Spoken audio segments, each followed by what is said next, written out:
again. Can you greet your classmate beside you a good morning? Go. Say good morning to one another. Come on. Are you happy today? Yeah, you're happy. Okay, my name is Daddy Randy and my mommy Tessa is still busy. And we are the parents of Ziki. Yay! He's our awesome boy. All right, and we're gonna talk to you about Filipiniana costumes and Filipino dances. Is that okay? Yes. I did hear you. Is that okay? Yes. All right. Okay. As we go along, we will introduce to you the daddies and the mommies are all here, and I'm sure you're proud of your mommies and daddies. If you can see your mommy and daddy, please wave at them. Wave at your mommies and daddies. Hi. There. Flying kiss. See? Okay. We want to introduce to you first the people who are holding cameras, and they will document the whole thing for this morning. We want to introduce to you Daddy Jelson, the daddy of Alessa. Where's Alessa? Daddy Alan, the daddy of Carlo. There he is. Daddy Ace, the daddy of Yana.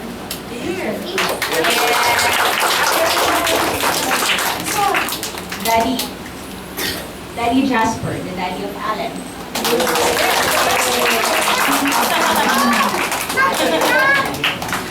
Okay. To start off, we wanna tell you something about what we're wearing. See, we are wearing Filipino costumes.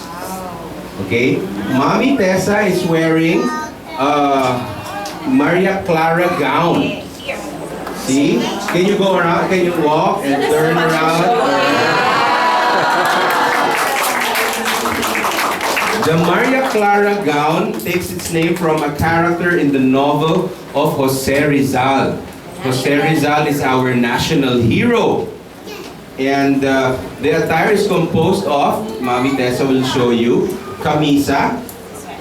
The camisa is a collarless chemise whose hem at the waist, there, is made from flimsy, translucent fabrics. It means it's almost see-through, such as pineapple fiber and husi. The sleeves of the camisa are similar to the so-called wings. Angel wings are shaped like bells that have cuffs. Can you see the bell? Looks like a bell. She is also wearing a saya. The saya is a skirt shaped like a bubble with a length that begins from the waist reaching the floor. These are usually comprised either of single or double sheets called panels or dos panos, which literally means panels or layers.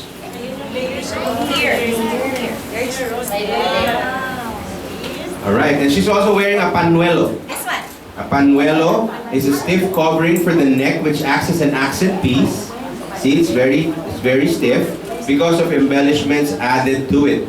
The purpose of the panuelo is related to modesty, used to cover the low neck camisa. And finally, she's wearing a tapis. The tapis is a knee-length overskirt that hugs the hips. Tapis designs may be plain and is usually made of opaque fabrics such as muslin and madras cloth. Alright? And she has all sorts of accessories. I'm wearing a barong Tagalog. This is called a barong Tagalog. Barong coming from the word baro, which means clothes, and Tagalog means Filipino. So you don't see people wearing this every day. You only see this during weddings and special occasions. Alright? Did you get that? Yes. Alright, did you get that? Yes. Okay. Alright, are you ready? Yes. We're gonna show you different dances today. And when your parents, when your mommies and daddies dance here, they are wearing Filipino costumes. And we're gonna explain that today. We're gonna start with a dance called Itik-Itik. Itik-Itik. We'll just move here so that we will give them. Can you move there? Okay, we will stay here.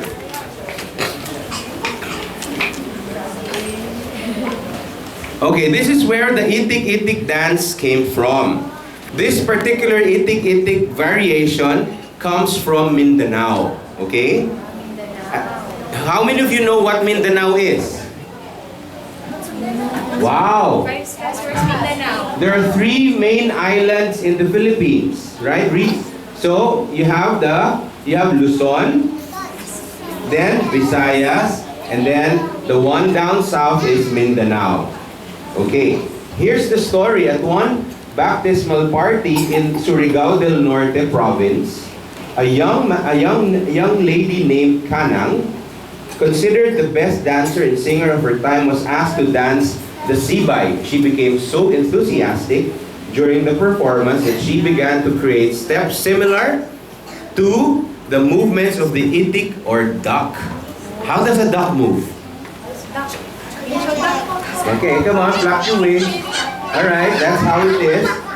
As it walks with short, choppy steps and splashes water in its back while calling to its partner. Wow. The people liked the dance so much that they all imitated her. Alright? May we call on The parents, Daddy Dilo, Mommy PJ, the parents of Sasha,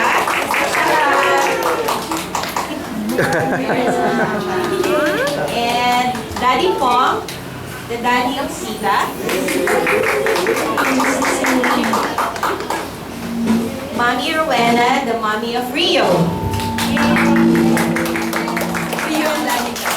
and Danny, Anika.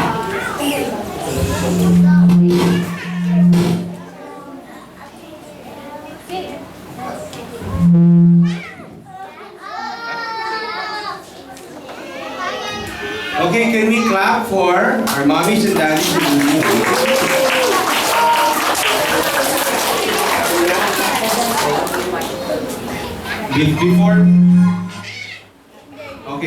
Before we let them dance, we'll explain to you the costume a bit, alright? The girls wear patadyong or balintawak style costumes, and boys wear a camisa de chino with red trousers. The women usually wear it tucked in skirt topped by a kimona. It can also be worn as a sort of kerchief, shawl, or even to shade or cover themselves. Presenting mommies and daddies doing the Itik-Itik dance.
Alright, so that's the Itik-Itik dance. Now, we'd like to call on Teacher Cody. And we're gonna watch Teacher Cody do the Itik-Itik. Can we ask Daddy Dilo and Daddy Paul to teach Teacher Cody?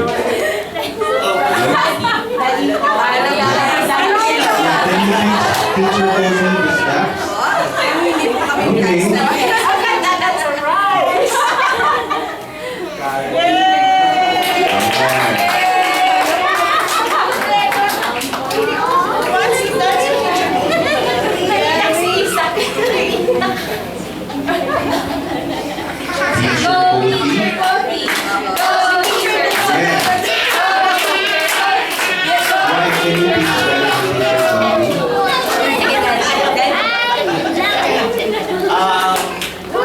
What you saw in our dance and what Daddy Randy said was the Itik-Itik is a dance that mimics or copies the movements of the, what animal? Itik. Itik or a duck.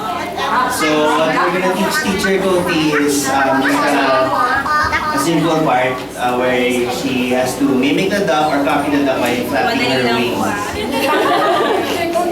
What we did was, di ba the children were counting? 1, 2, 3, 1, 2, 3, so that's the count. So you step to one side and you slap your wings. 1, 2, 3, 1, 2, 1. So any, I'll get this try the basic part is just you step and you follow the count. Yes, who wants to join? Who wants to join Teacher Kofi? From the tools class. Tita Sasha, go. I can do it. Stay beside Teacher Kofi. Yes.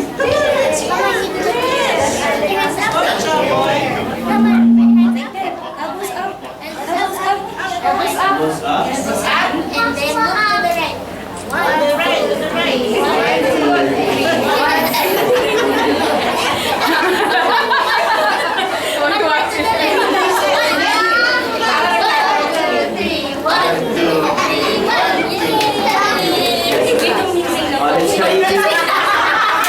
Let's try using the music. I think kids and teachers will be glad to play. I will clap for you, okay?